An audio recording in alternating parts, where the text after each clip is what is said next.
Hello, everybody. Welcome into SportsDay Insider presented by the Dallas Morning News. I am Kevin Sherrington, joined by my pals Evan Grant, and I think making his debut on SportsDay Insider, Mike Curtis covers the Mavericks for us and has been doing it now for a while. And we're happy to have Mike on. How's it going, man? It's going good. It's going well. I'm here in New York City for the 2025 NBA draft.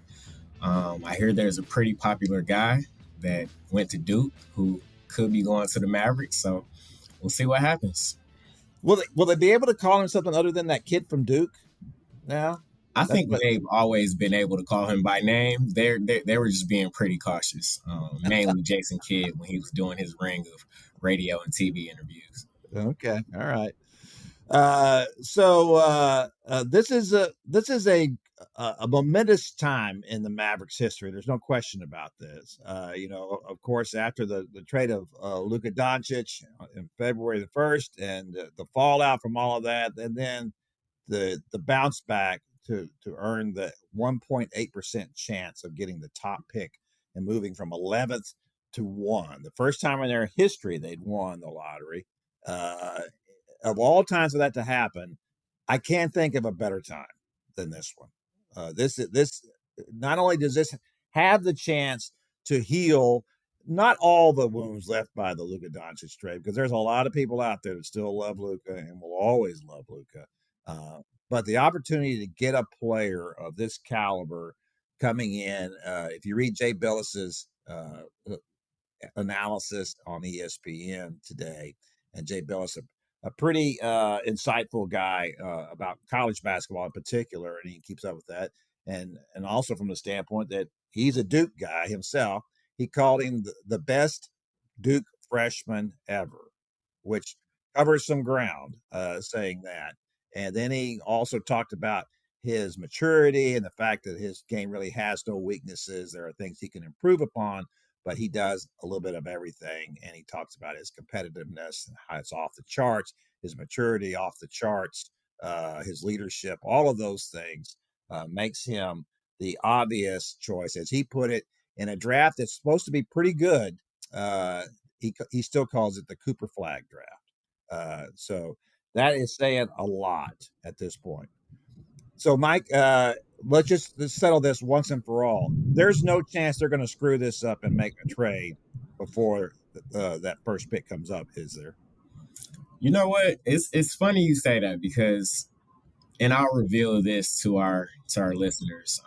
The week before Luka Doncic was traded, I was doing a piece pretty much on the likelihood of every player down the roster getting traded, and I had next to Luka Doncic's name, no chance. we didn't print that. Obviously, thank you to our editor, Jamie Hancock, for tempering me down a little bit, but I didn't think that was possible, and I was wrong. I don't think that there's going to be a big chance that they're gonna trade this pick. I think Cooper Flagg is gonna be a Dallas Maverick. Everything from who I've spoken to, how the team has moved. He was the only pre-draft workout for the Mavericks. The Mavericks were his only visit before the draft. I think this is a partnership that's going to start tomorrow night. It's interesting because, like, Cooper Flagg, he's already been labeled a generational talent. He's known for his versatility on both ends of the floor. He's a guy who can put the ball on the floor, play defense, get his teammates involved. I think this is going to be a really good fit in Dallas. Mike, I'm always the skeptic on rookie mania, I guess would be the right word. And listen, I know that Flagg is far and away considered the number one prospect in this draft, but I'm looking for you to either temper things a little bit or tell me if I should go out and buy a jersey. How much impact is a guy like him going to make this first year? He's had 1 year of college basketball. And this is not a team it's not going to have Kyrie Irving to start the year. So how much impact can he have in that first season for this team? Yeah, I think it's a unique situation. As much impact as he or the Mavericks will allow him to have, I think. When you think about like the team that he's going to, most guys who are going number one, they're going to really bad teams and they're being asked to be the savior of that franchise. There's a lot of pressure put on that kid to kind of change things overnight. And they get ample opportunity to go out and make mistakes, play through them. When you look at a guy like Cooper Flagg, who could come into this situation, he's going to be surrounded with veteran players. He's going to be around two guys who were the number one pick in their respective drafts, in Kyrie Irving and Anthony Davis. So he's going to have a community around him that's going to be able to kind of shield him from some of the things typical number one picks go through. He doesn't have to carry that burden or pressure to kind of change things around overnight. He just has to come in and do exactly what he's been doing his whole career. I think if he can do that, if he can play defense, if he can be tenacious on that end, which is what the Mavericks want. That's their whole defense wins championships first mentality nowadays. I think he's the perfect player for that. And if he's able to contribute anything on offense, that's just the icing on the cake. We know he can put the ball on the floor. He can score at the rim. He's a lob threat. If he's able to just use his talents that he already has, I think he'll be a good fit. Do you guys both think that this makes them a legitimate playoff team in 2025, 2026? Well, they were already a playoff team. This is a really good team. Even after losing Luka, we saw that when Anthony Davis came in and played 3/4 of that game. They were terrific.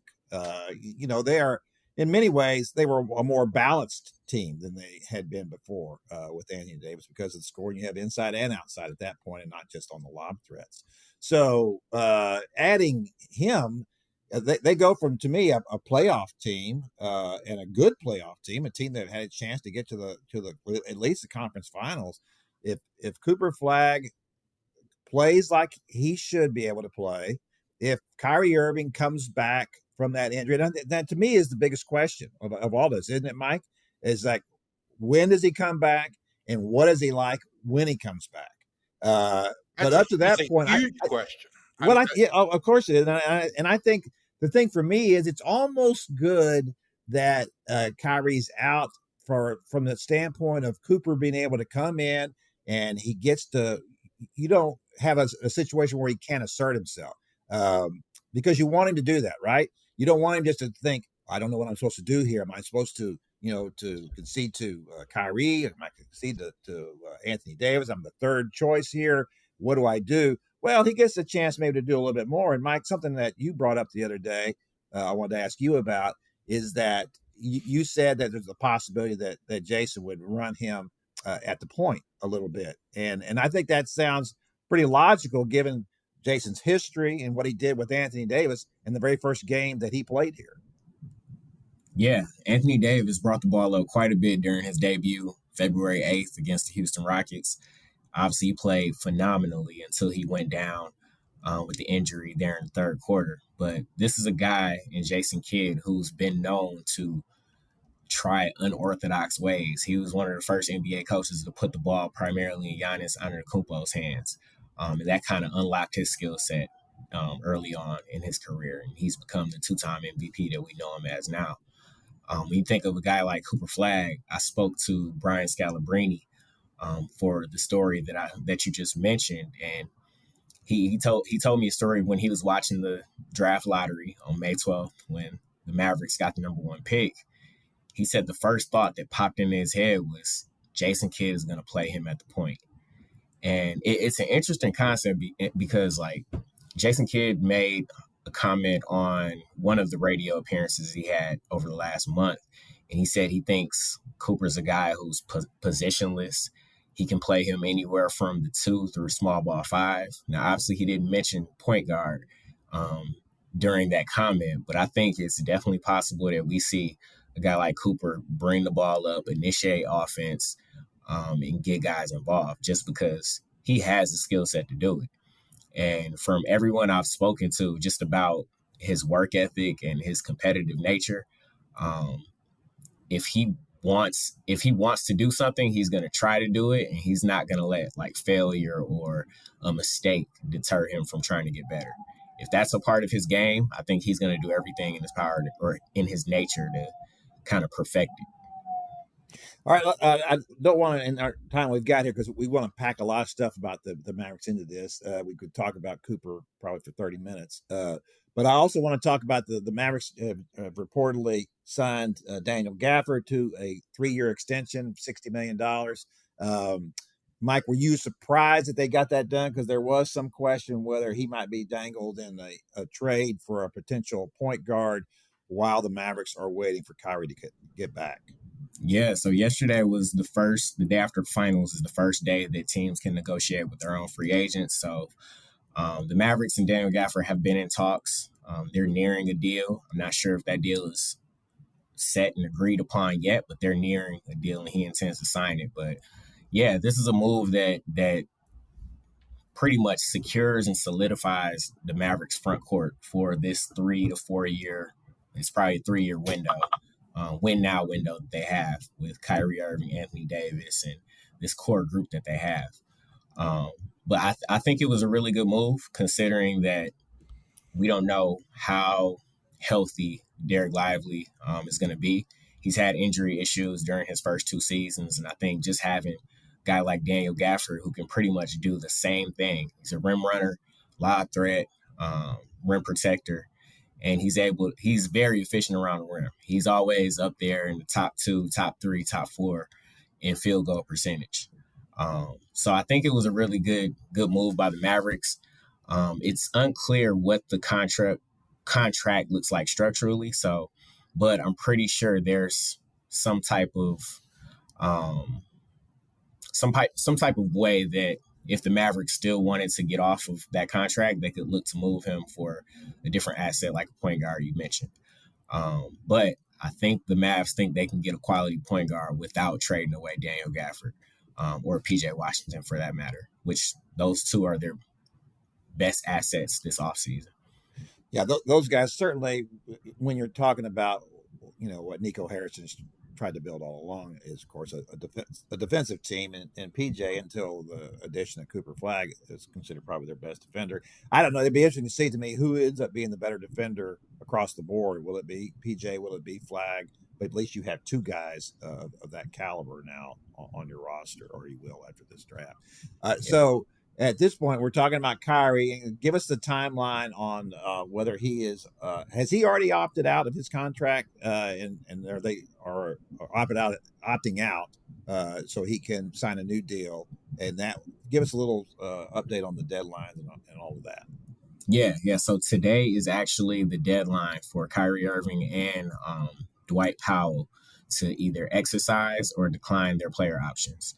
Obviously, Kyrie Irving could enter the last year of that 3-year deal that he signed when he first got to Dallas, and it's unclear right now whether he plans to opt out or opt in. The deadline is 4:00 p.m. Central Time, so I'm not sure by the time this comes out, he may or may not have already made that decision. But as of right now, we're not quite sure what he plans to do. But if he does opt into it, then he can obviously negotiate a new deal with the Mavericks. And if he opts out, he can just become a free agent and negotiate an entire new deal that probably will align with this Daniel Gafford contract, that will align with Anthony Davis's 3-year deal 3 years that he has left on his contract. So all indications is Kyrie Irving is most likely going to be a Maverick by the time training camp starts this fall. It just depends on for how much is this contract going to be worth? How will they negotiate this extension? Those are the details that we still need to figure out. Because when you think about just what teams out there have cap space, you're going to look at the Brooklyn Nets, who's going to have the most, and then it's going to be the Detroit Pistons, depending on what they do with their own free agents. And I just don't see Kyrie leaving a situation like he has now to go to those teams. Well, plus, I'm sure he doesn't know at this point, at this age, how this injury is going to impact him long term either, right? I don't see him gambling on himself. In other words, this year, I can see him opting out and then signing a new deal before, as you said, before training camp. I think it's in everybody's best interest to do that. But let me ask you about that, Mike, because uh, we see athletes get this injury a lot. I don't know many of them who rely more on their quickness and speed than Kyrie Irving does, and so this would, to me, be a concern because usually when guys are coming back from this injury, it takes them about a year to really get back everything that they lost when they were hurt. Uh, what would you expect to see of Kyrie coming back this year? Yeah, yeah. We all know what Kyrie's capable of when he's healthy. He's a prolific scorer. He can score a million different ways on the floor from every spot on the floor. He can finish at the rim. He can shoot the three. He does rely on his speed and quickness to get by defenders. Obviously, as he gets older, some of that just naturally declines. And even after a severe injury like this, it's hard to kind of guess that he'll be um, as quick than he was before he went down with the injury. So that is going to be what I'm looking for. How does he look in that first game out? I'm not expecting him to come out and score 30 points.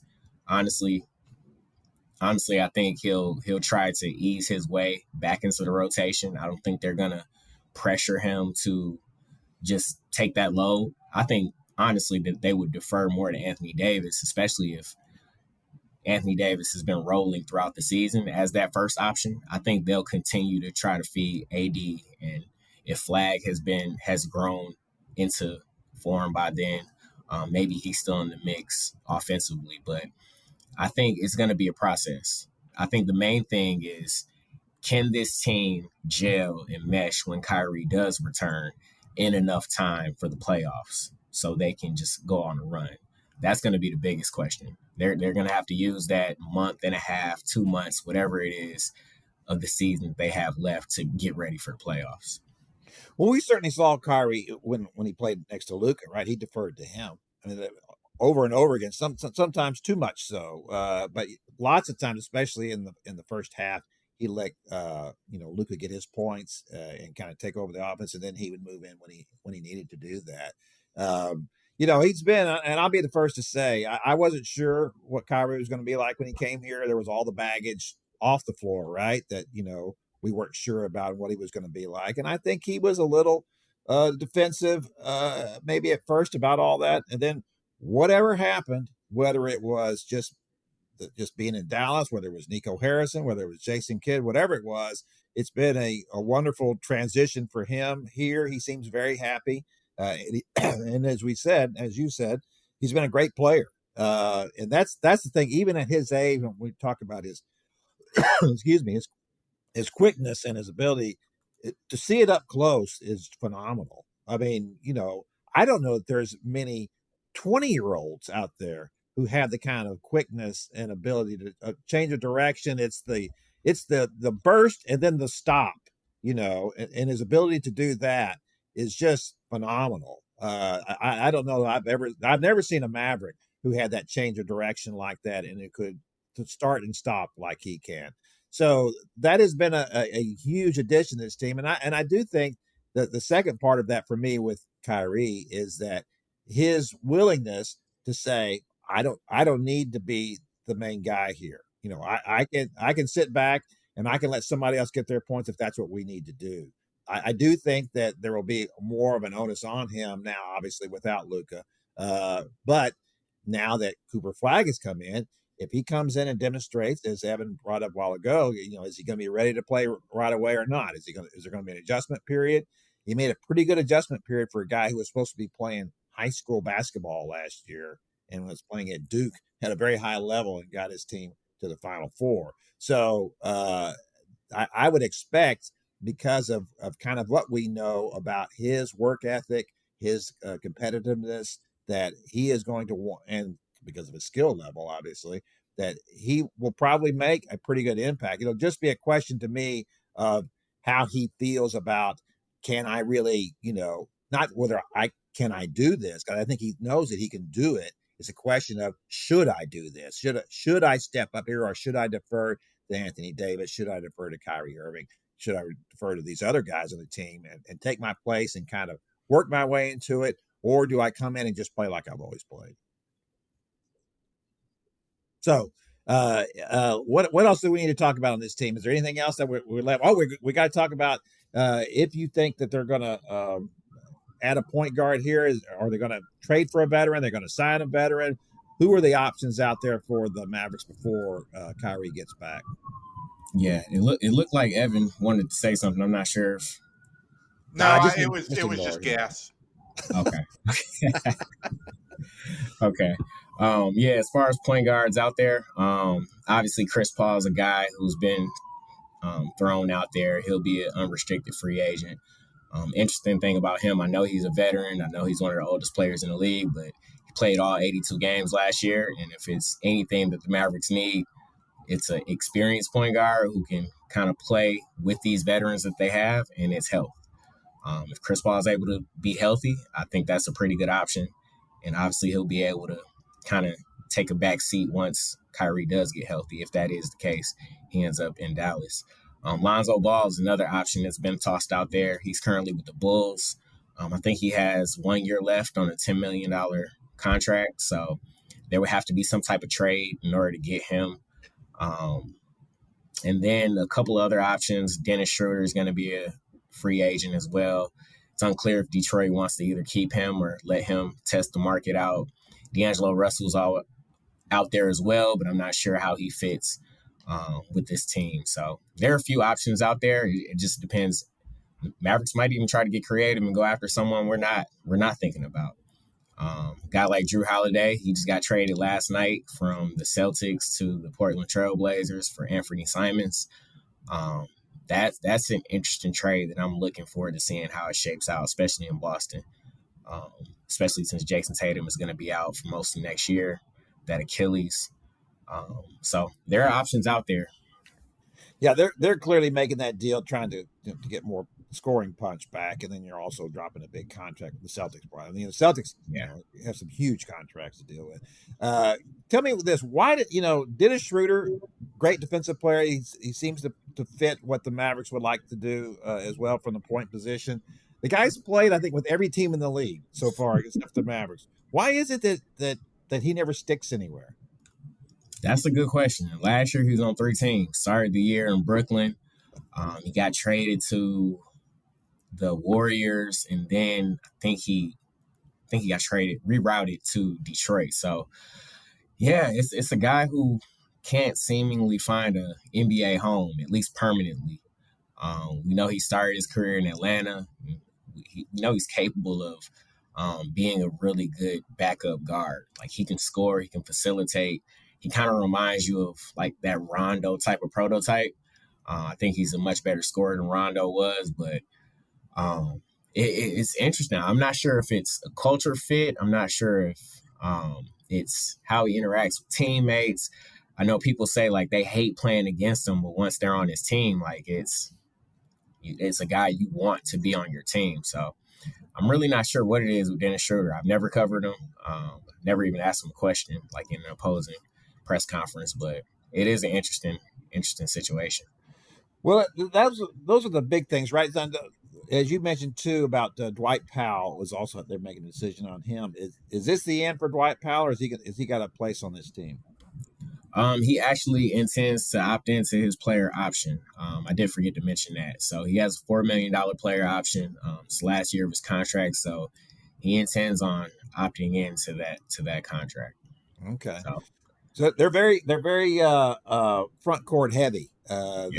They've got everybody in there in that group. Before we let you go over a couple other things here because of the addition of Cooper Flagg. What does this mean for a guy like Najee Marshall, who was a really terrific pickup for the Mavericks last year? He far exceeded any expectations I would have imagined for him offensively. I thought basically we thought you're getting a defensive player, and he ended up being a guy who was really, really good offensively. So how would this impact his minutes, do you think? Yeah, it's going to be interesting depending on if Cooper starts or if Cooper comes off the bench. Cooper starts, does PJ Washington come off the bench? And PJ Washington and Najee have to kind of just, I don't want to say fight, but Jason Kidd's going to have to decide who's going to get more minutes out of the two. But it's going to be an interesting dynamic, especially because this is a rookie who's touted as a generational prospect. Is he going to come in and pretty much take over that starting small forward, power forward role? Probably not power forward because Anthony Davis and then you got Lively. So it's going to be interesting to see how Jason Kidd balances these minutes. But you talk about a guy like Najee Marshall. He played a little bit more point forward last year than I think anybody expected. And he was able to be successful in that role. I think Jason Kidd even started in the last 2 games of the season and played in tournament at point guard since they were out of options. But he's a guy that can create for himself, create for others. We know he has that patented right-hand floater that he was really successful at last year. So as long as he's still able to do those things in the minutes that he gets, I think he'll still be able to make an impact. And he's really good defensively as well. Not the defender we thought he would be, like guarding the best perimeter player on a nightly basis, but he's still solid from that end too. So I guess if you're going to give Flagg some minutes at point guard, there's ways to make this all work with these guys. And I'm sure that's the way that Jason's going to try to sell it to these other guys, right? Is that everybody's going to still get their minutes? We're just going to be moving people around, or we're going to have more versatile pieces.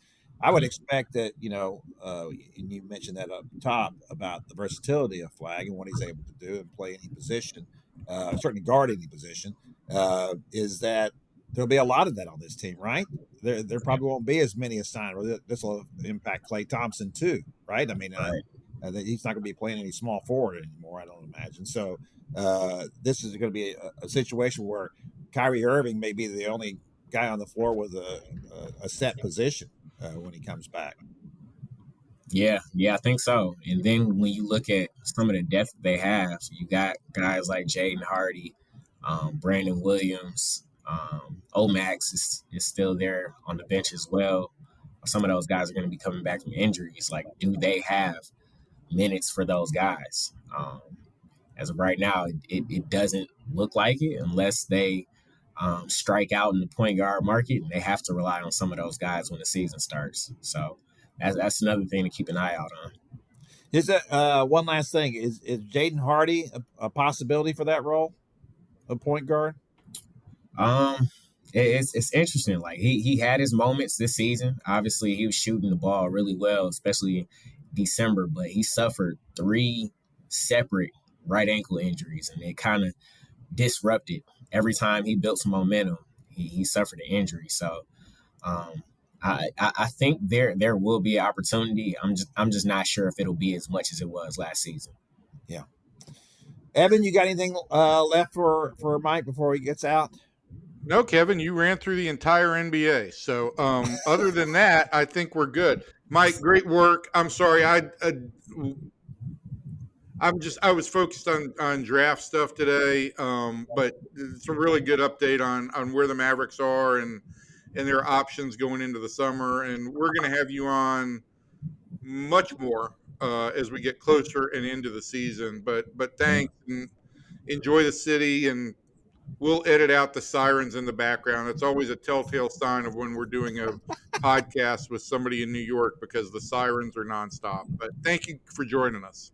Yeah, no problem at all. I didn't even hear the sirens. I was so locked in on our conversation. Dialed in, man. I like that. You're focused. You're focused, Mike. That makes you what the reporter that you are, bro. All right, it's great to have Mike Curtis on. We'll have him back here, as Evan has said. Thanks, Mike. I appreciate you for having me. All right, so Evan is in Baltimore. Have you had any crabs yet? You didn't. I didn't ask if you got crabs. I was asking, have you eaten any crabs yet? I did have a crab grilled cheese sandwich for lunch yesterday, and then I'm going to, as we speak, as soon as I get out of here, I'm going to meet my old friend Thomas O'Toole, formerly of USA Today's sports department, for some crab down by the water. But Kevin, it is 100 degrees here. I mean, like, they're just pulling the crabs out of the water and they're already cooked. They're already cooked. I like it. It's amazing. They're already cooked. The heat index at first pitch last night, 112 degrees. Oh my gosh. Yeah. Yeah. Yeah, because you factor in the humidity there, it just has to be off the charts. I know. It was not a pleasant scene in the press box, but we made it through. What was worse and more painful was watching this Rangers offense, which I grow more and more doubtful about with every day. So, Evan, give us just to me, the most significant stats about the Rangers this year, besides the fact they're last in everything offensively, are one, they have not come back to win any game in which they have had more than a 2-run deficit.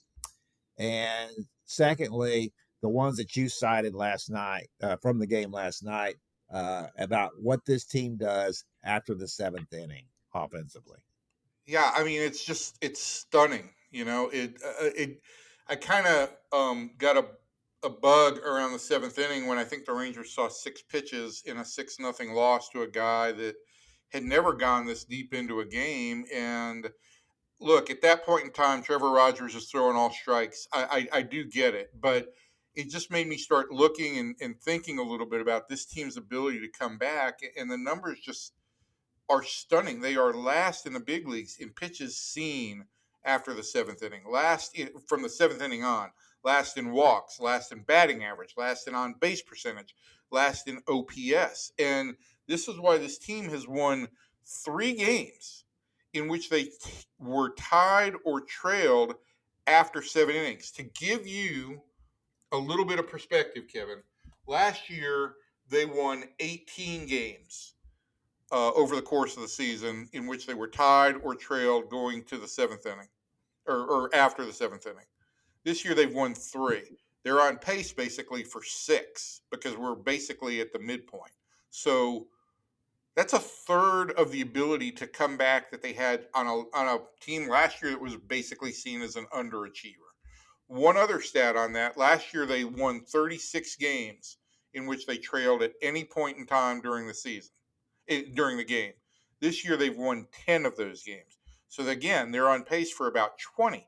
It's nearly a 50% drop in what they were able to do last year. And last year was a down year offensively as well. So, I think that what I thought last night, maybe it was just the heat of the heat of the moment, pun intended, um, was that's as damning a stat about this team as anything. This is a team that just doesn't have an ability to come back. No, they're not counter punchers. That's what I wrote about them for Sunday.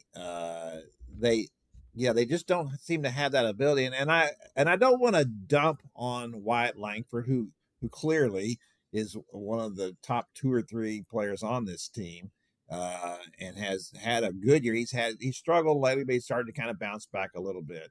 But when he told y'all after the game that this is it's really hard when you haven't been hitting the whole game to think that all of a sudden you're going to score 6 runs, in the 7th and 8th and 9th inning. I get what he's saying there. I get the fact that, you haven't done anything up to now. Why then? But it's like, but that's the thing about baseball is that each inning is its own separate entity, right? Anything can happen in any one of those innings. It's like the day before when the Rangers gave up 5 runs in an inning, right? They're just, anything can happen. And that's the attitude you have to have going into the 7th, 8th, and 9th. And so I'm not expecting Wyatt Langford at this point in his career, is still a very young player, to understand that, hey, man, you just got to roll with it. And you have to always expect something else is going to happen here. I think that's an indictment of the leadership of this team. And I'm not going to put that on Wyatt Langford's lap. He's still too young to be assuming that kind of role, especially on a team with the $1 million middle infield. This is a time for those guys to be stepping up and doing something. And of course, especially in Corey Seager's case, he's not doing that at all. No, I think you make a good point here. This is something that's got to be done at the player level. When this team functions the way a team should function, it's a really good team. But when they face any type of adversity, it seems like it just becomes too much of a hurdle for them to overcome. And I know there's still a lot of baseball left on the schedule. I'm not sure there's a lot of baseball left in the Rangers time frame before they have to make a decision about where they're headed, but we'll get to that in a minute. But I just haven't seen any signs. Like I think that the Rangers, I think the front office, I think everybody is looking for a sign from this offense to say, okay, something significant is moving in the right direction, and nothing ever appears. And it's just with each passing week, we add some other damning stat to the collection of indictment type stats of this team. Well, even going to Pittsburgh, a bad team, you didn't have to face Paul Skeens, so the best pitchers in baseball, that you basically won the first two games because the Pirates handed those games, to you. Right. And then in the third game, you lost and didn't even look competitive. Well, and you lost that game in a situation where you had an opportunity to either tack on or add a couple of runs, in the sixth inning, I think it was, and you let that opportunity get away, and the game then just, spun out of control. And I really am concerned that this team's inability to come back is really it's really troublesome. I just don't get it, Evan. This, of course, in 2023, and this is largely the same team, the same core players on this team as it was then. Maybe not all of them playing at the same level, starting with Evan Carter, but even he came in at the end of the season. He wasn't a player throughout that season. So when you have that kind of thing happen then, and when they just piled up runs on people, and then to go what happened last year when they had a significant regression, and then this year they've regressed even more. It's like, if you keep this whole group together, what will it be next year? Well, Kevin, to that point, this morning I did a little bit of research, and all of it keeps coming up. Every one of these things keeps coming up with this. Really, it's a 4-letter word, but it's a 5-letter word, if you know what I mean. It's that this team was a fluke in 23. Because if you look at, there were 7 players in 2023 that had at least 200 at bats for that club who have seen at least 1,000 pitches for the Rangers this year. So essentially, 7 regulars from or full-time players that are still here. Of those 7 players, 1 player has a positive OPS from the start of 2024 compared to what his 2023 numbers were, and that's Josh Smith.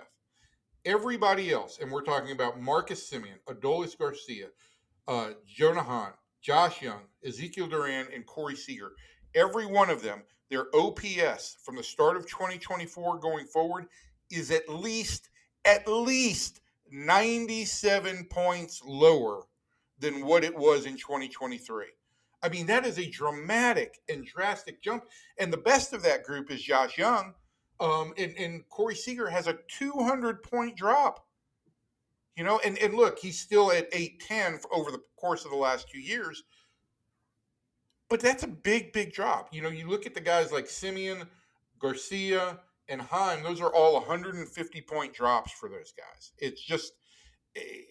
It's remarkable, and it suggests, once again, if you look at the Rangers in the 2 years before they won the World Series, they were a 90 and 100 loss team. You look at the Rangers in the 2 years since the World Series, they were a losing team, and they look like they're headed for a losing record again this year. And it just screams at you that the 2023 season was a fluke. And I think that's the only way you can diminish or demean that World Series championship is by ending up being labeled a fluke long term.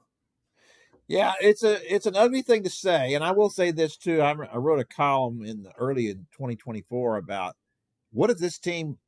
I didn't say what if that was a fluke, but I just said if this team, basically I asked how long will the honeymoon last? If this team doesn't continue to perform like it did in a World Championship season, how will the fans respond to it? And I got a lot of blowback for that. People saying, "Oh, That's good enough for me forever. I got nothing else to ever ask of these Rangers. And it's like, no, that's not.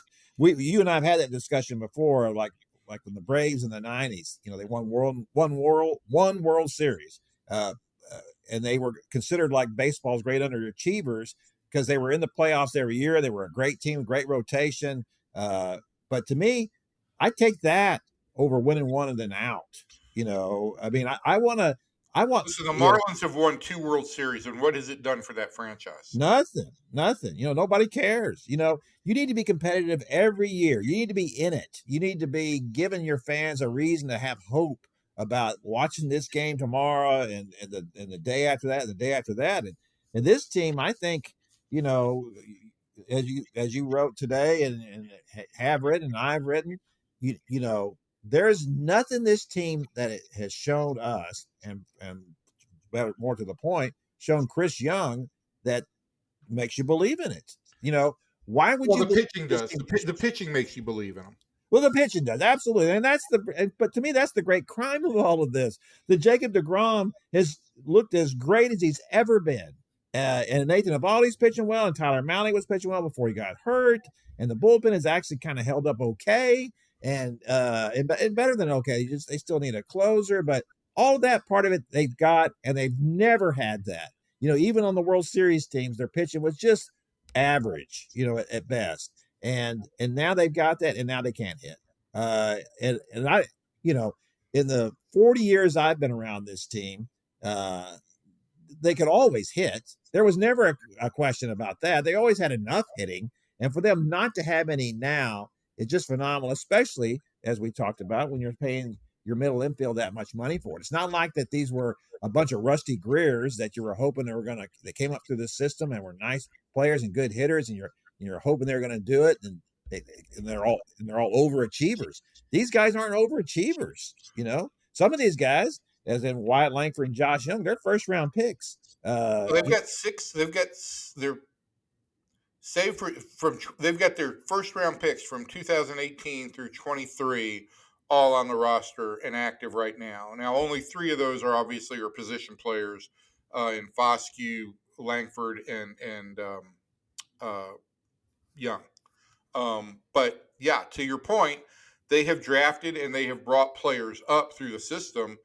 I just don't know what to say about this team, other than I think it also risks. I think this is a column at some point in time for one of us. But if this continues, I wonder if this goes down as the biggest underachieving Rangers team in history. This particular version. It'd be right up there. It certainly is in my estimation. I can't speak for the 72 to 84 teams. Right. For most of those teams were just terrible. There was nothing expected of any of those teams. No, they're not. And Billy Martin came in and he made a winner out of them that one season, and that was, but that they were considered overachievers then, certainly not underachievers. No, there's never been a time. Well, first of all, there's never been a time they won a World Series, and then you come and you're trying to defend that, right? You're always going to be looked at that point as if you're not even making the playoffs. Surely you're underachieving. So, how is this going to impact Chris Young's thinking then? I mean, you alluded to it earlier that he probably won't wait until the deadline to make a decision on this team. I don't think he will wait until the deadline. I also think what's going to be interesting here is if this team doesn't respond, how aggressive or potentially drastic would he be when it comes to what he would do? And what I'm saying here is, if you're looking for the guys who would have the most value on the trade market and who would potentially bring you the most in return, we're talking about Nathan Eovaldi and Jacob deGrom. I don't think Chris Young has any desire or intent to trade either one of those guys. But if this team is going to rebuild, I mean, that's where the most value is. I think in all likelihood, the Rangers have until about the All-Star break to figure this out. Coming out of the break, right, they play Detroit for 3 games, so that's not going to be an easy task. And then a week later, they're on the road as the deadline looms. So I think Chris is probably going to have his mind made up, and this was the opportunity. They've played 16 consecutive games. It's going to run to 18 with the end of this Orioles series against teams that currently have losing records. And so far, they've done okay. They're 9-7 in those games, but they removed all margin of error with how badly they performed in the first 2 months. And so they needed to make hay here, and they haven't. And so I think it continues to push Chris towards a position where he says, okay, what do I do? Now, with Mally hurt, I don't know what his value is. I don't know if he'd be back before the trade deadline, and that would obviously be a big piece that they'd be willing to trade since he's in the last year of his deal. They've got some relievers that would have a little bit of value. I just don't know what their value pieces would be to trade that would start a significant makeover, unless again you say, hey, would the Rangers be so bold as to say, would anybody consider a Rafael Devers type trade with Corey Seager? Yeah, I mean, really, at this point, Evan, everything you're talking about, and you're right. First of all, most teams are trading for pitching at the trade deadline, and so that's the one area that's performed well for the Rangers, and it doesn't do anything for you long term. If you're coming back next season with the same team, the same lineup, why would you expect anything different? I'm not expecting anything different. I'm not expecting anything different in the second half from these guys. I'm not expecting anything different next year. This is who they are.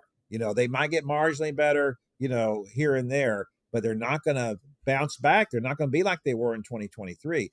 So to me, Chris is going to have to consider some hard calls here. And maybe this is something you do after the season anyway.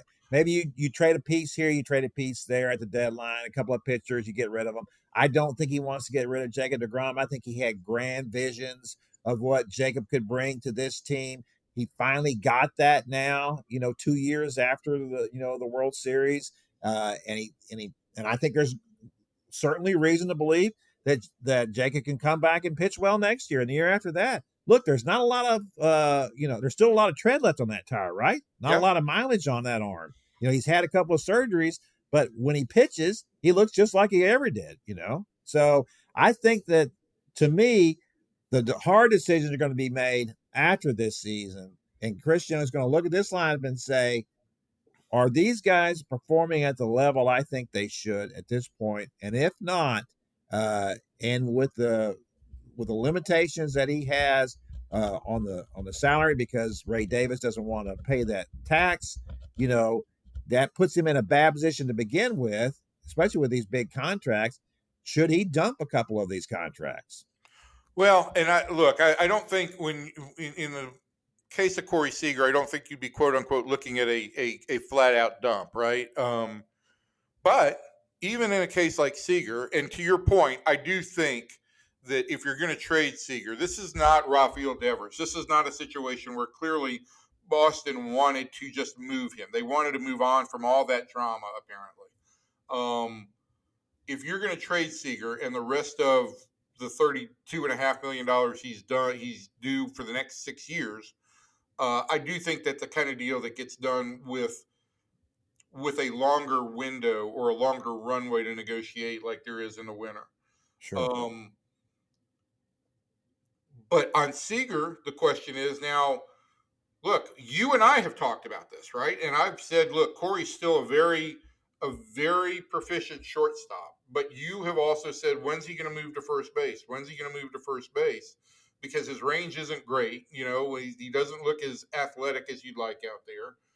I think he's performed well at shortstop. But my point here is, I think other teams that are going to acquire him and would be looking at the last half of that contract are going to be looking at him as a first baseman. And so does a $32.5 million first baseman or corner infielder, is that bring as much value as or have as much value as you would like? I don't know. Well, I don't think it does. I think usually that's that kind of thing. When that trade gets made, you have to make financial concessions. When you're the seller, you're going to say, okay, we'll pick up so much of this, and maybe they'd be willing to do that if they decided they wanted to get off that contract. Marcus Semien, isn't owed nearly as much and for as long. He is hitting now, but he's certainly gone through his funks as long as he's been here. And they I guess what would could drive all this as well is what when is Sebastian Walcott going to be ready? Right? I mean, right now you could, if you were to trade Seager, and obviously we're bringing this up. It seems like we buried the lead. But if you're going to trade Seager, then Josh Smith could play shortstop, and he's proficient and certainly be good enough at that. Question being, as you brought up before about him, how would he hold up physically playing, being a full-time shortstop, that kind of thing. But Walcott is the one big player, one big prospect left in that system right now. I mean, there are other guys who are considered nice players, but this is a guy who's a potential superstar. But there is, Kevin, on that front, let me just say this, right? You do have Walcott, and he is still playing shortstop at AA Frisco, which to me is an indicator that the Rangers at least think the possibility of him playing shortstop in the big leagues is still a realistic possibility. If they were thinking that this guy could make any impact for them in the second half, I think he'd be playing of a playoff race. I think he'd be learning some outfield right now. But look at third. When you look at Josh Smith versus Josh Young over the last 2 years, Josh Smith has a 75-point OPS advantage. He's a 745 guy, and Young is a 684 guy. It's a 60-point advantage. But my point is, you may be looking at a situation where you play Sebastian Walcott at shortstop long term, and maybe Josh Smith becomes your third baseman if Josh Young doesn't turn it around. Well, there's no question about that. I mean, I had a conversation with one of our pals out there who's been in the game a long time and had been a coach and a scout and done a little bit of everything. And I just kind of went over some of the players, and we were talking about Josh Young, and I said, I don't, he was an all-star as a rookie, right? But I haven't seen that since. He's not played at an all-star level since then. What he looks like now is just a very league average third baseman, and maybe a little less than that. And he's obviously been hurt a lot, and that has been a factor. But he's played a lot this year. He's had a big enough window at this point in his career. If he's going to be something special, if he's going to be a perennial all-star, you'd be seeing that from him now. He played college. And now he has been in the league for a few years. He should be better than what he is right now. To me, he's one of the biggest disappointments. Of course, Adolis Garcia, we've talked about that before.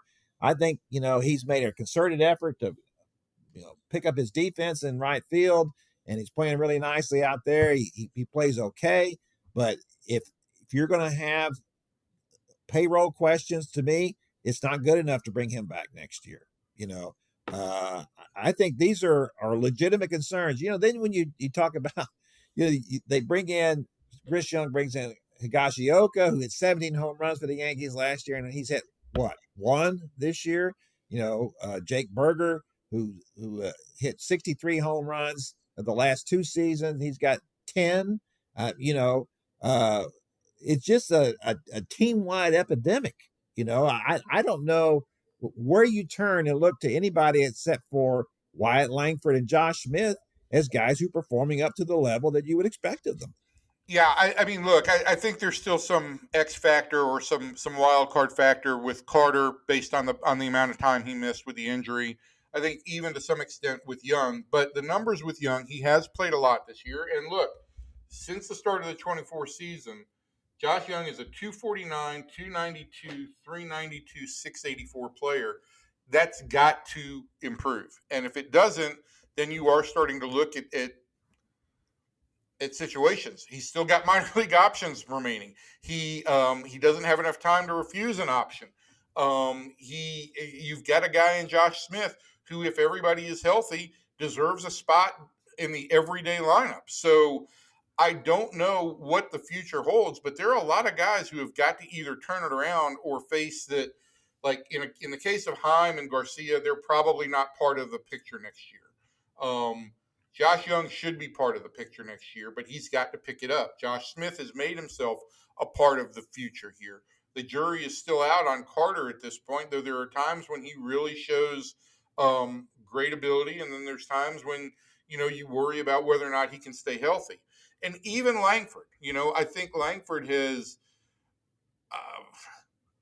he's basically this year. I think the Rangers would like to see a little bit more of a ascent, but he's done fine this year for a second year player. Yeah, he is fine for second year player, but that's the thing. There was hope that he was going to be a superstar, Right. and I think usually when guys are superstars, they start out that way. You know, they there's not much of a runway before they've lifted off. Like he's been compared to Mike Trout. Well, go back and look at Mike Trout's record when he started out. Boom, he hit the ground running. Now, I still think that Wyatt Langford's a really good player, and I don't want to denigrate any of that at all, especially on this team, because frankly, where else do you start?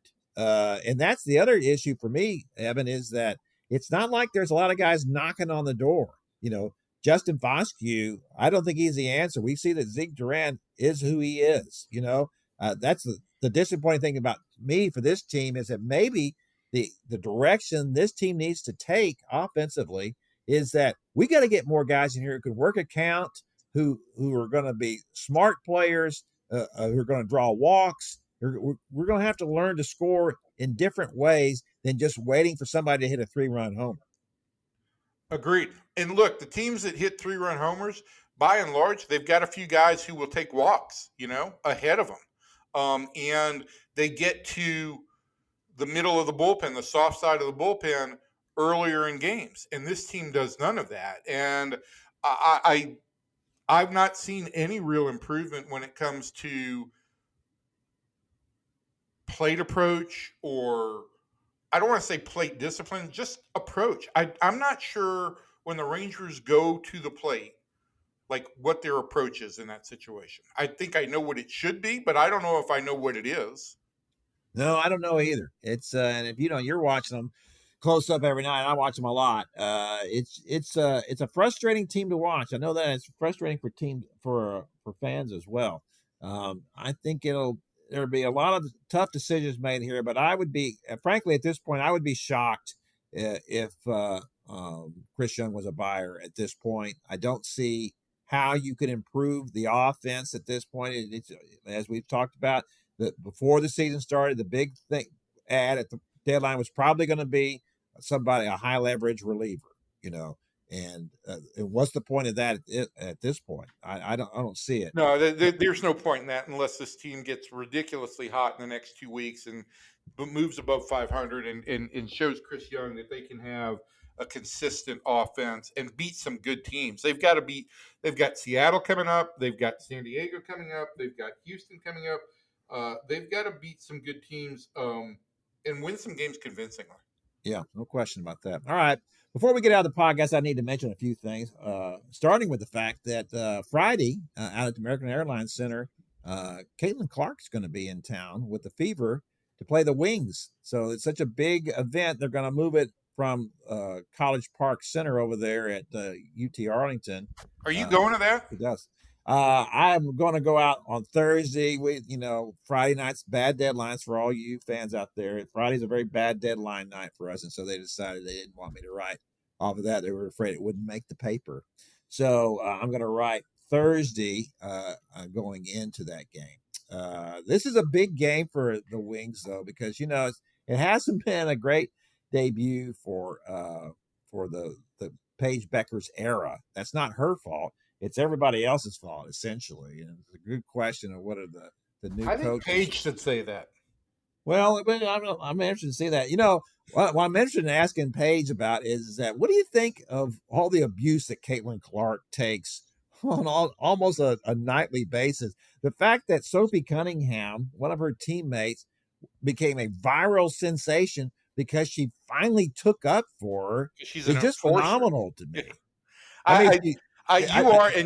You've really kind of made it heighten my awareness of just how I don't want to say, look, the NBA is physical, but the fouls and the instigations in the WNBA certainly seem a lot more provocative than they do in the NBA, at least going back to the days of Dennis Rodman and Bill Laimbeer.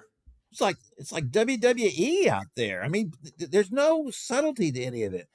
Maybe I've told this story before, but when I was in high school, I was sitting on the floor at a game at Hoffheim's Pavilion between the Rockets and the Celtics. And so, I'm just a teenager. My first real exposure to something like this up close. I'd watch games on television, of course, but not ever like this. And so little Calvin Murphy, 5'10", makes a great shot. The crowd goes crazy. And so he's coming back down the floor towards me where I'm sitting. And Paul Silas, the big, hulking forward for the Celtics, is also coming back towards the floor. Well, the crowd's still going crazy about Calvin Murphy's shot. And they kind of cross at midcourt.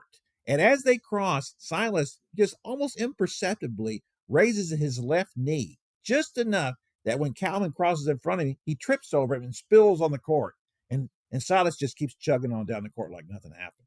And I thought, see, that was how the NBA,